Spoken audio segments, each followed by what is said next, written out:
नमस्कार दोस्तों और मेरे प्यारे बच्चों। आज मैं जिनके बारे में बात करना चाह रहा हूँ, उन्हें आप सबसे ज़्यादा प्यार और केयर करते हो।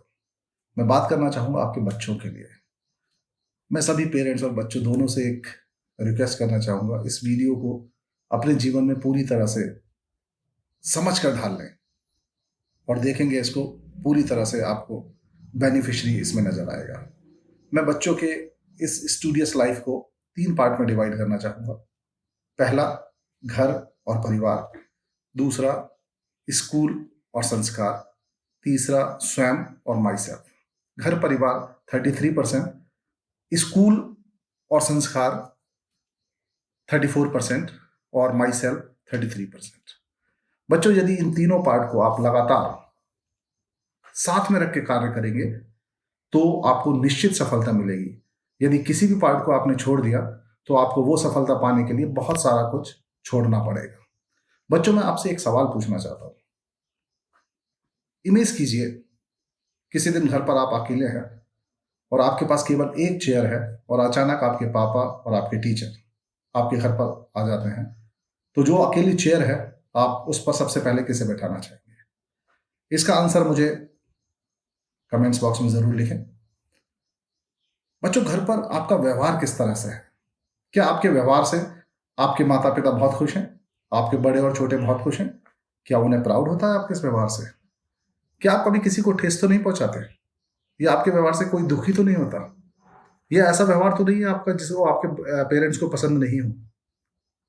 अब आप कोशिश ये करिए कि आपके व्यवहार पर, आपकी लाइफ पर बच्चों को, छोटों को, बड़ों को, सभी को इतना प्राउड हो कि आपके मम्मी। मैंने देखा है बहुत सारे बच्चों का व्यवहार उतना अनुसार नहीं है, सही प्रकार से वो कार्य नहीं करते। उन बच्चों से खासतौर से मैं कहना चाहूंगा, एक विजुलाइज करें, एक दिन आप स्कूल से वापस घर जा रहे हैं और आप घर पर जाकर देखते हैं कि आपके अलावा वहां पर कोई भी नहीं है और आने वाले दिनों तक भी वहां पर कोई नहीं आने वाला है। कैसा लगेगा आपको? अच्छा लगेगा या डर लगेगा? तो मेरा आपसे कहना यह है कि अपने पेरेंट्स के साथ, अपने बड़ों के साथ, अपने छोटों के साथ अपना व्यवहार बहुत अच्छा रखें, जिससे आपका व्यवहार की वजह से आपके पेरेंट्स आपकी इज्जत करें।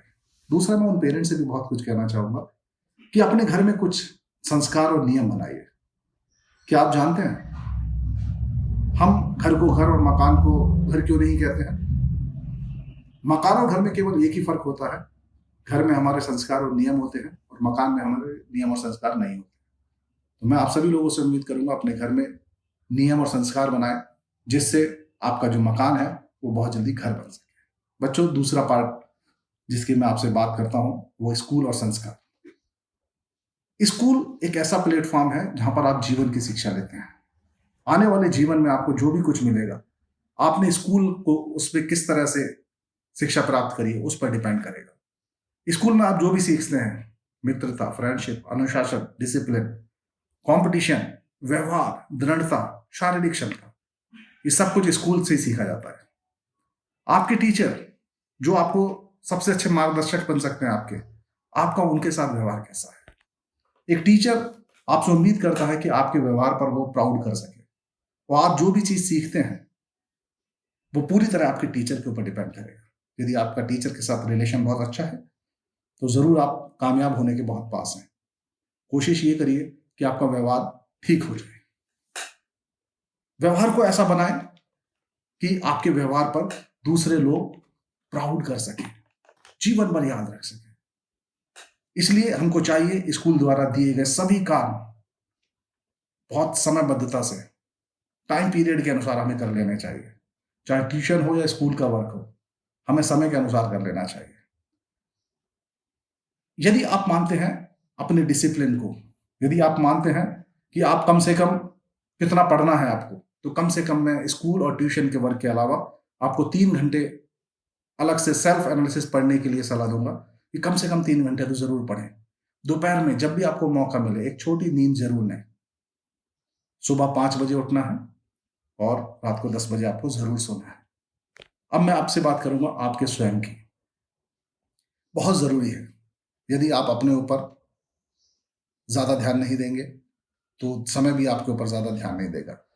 यदि आप अपने स्वयं को एक निश्चित टाइम टेबल में पूरा दिनचर्या उसके अनुसार कर लेते हैं तो गारंटेड मैं आपको बोल सकता हूं कि आप सफल होने के बहुत करीब हैं। सुबह संगीत और योगा जरूर करें, उसके पास जाएं। संगीत हमारे जीवन को एक अलग ही नए आयाम देता है। एक सबसे खास जो 3 चीजें हैं, मैं हमेशा बात करता हूं, मोबाइल, टीवी और बाहर खेलना। मेरे अनुसार ये तीनों चीजें बहुत ज्यादा प्रतिबंधित हैं आपके लिए। ये आपसे आपका उस क्वालिटी टाइम को पूरी तरह से छीन लेते हैं जिस क्वालिटी टाइम में आप बहुत नए कुछ वर्क कर सकते हैं। इसलिए मोबाइल, टीवी और बाहर खेलना पूरी तरह से बंद। और शायद लॉकडाउन भी हमसे यही कहता है।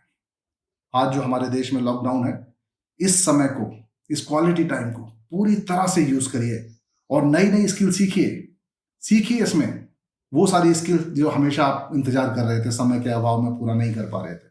मैं पेरेंट्स से भी चाहूंगा कि वो बच्चों को कुछ नया नया जरूर सिखाएं इस लॉकडाउन टाइम में।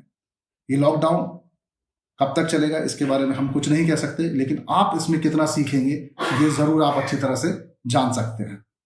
तो हमेशा सीखने के प्रोसेस में रहिए।